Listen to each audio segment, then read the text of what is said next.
Un vin, c'est comme un enfant, hein, il a deux parents au moins. Hein.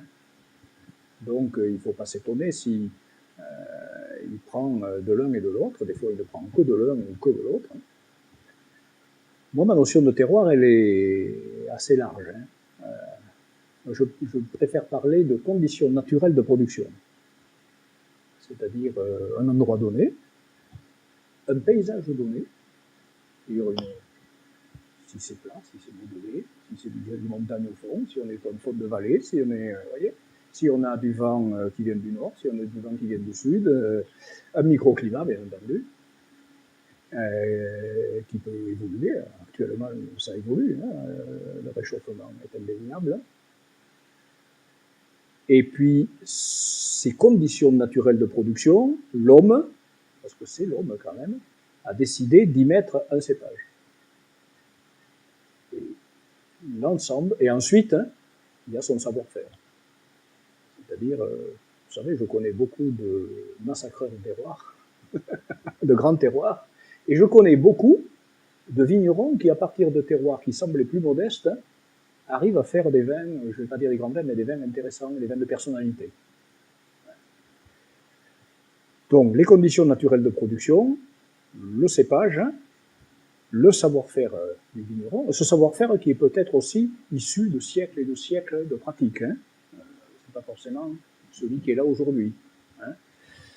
Et puis, bon, son interprétation des choses. Voilà. Et l'ensemble doit faire, à mon avis, hein, un caractère où aucun de ces éléments ne doit dominer. Ça doit être une synthèse. Voilà. Alors, il y a des vins où c'est le terroir qui parle, parce que le terroir est très fort. L'exemple que vous donniez, hein, Sancerre et Chablis, sur des sols à peu près comparables, mais avec deux cépages différents, vous avez quand même retrouvé la différence de terroir, mais qui, à mon avis, est plutôt une différence de climat.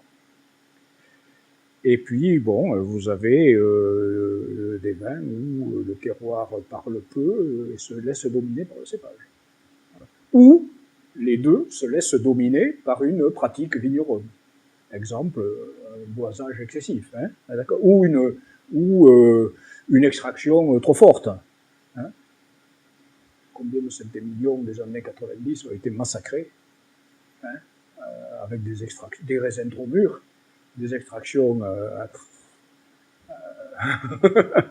comme si on avait pressé le raisin, et du bois neuf en veux-tu en voilà. Là, c'était quand même la technique, hein, qui l'emportait sur les conditions de production. Voilà.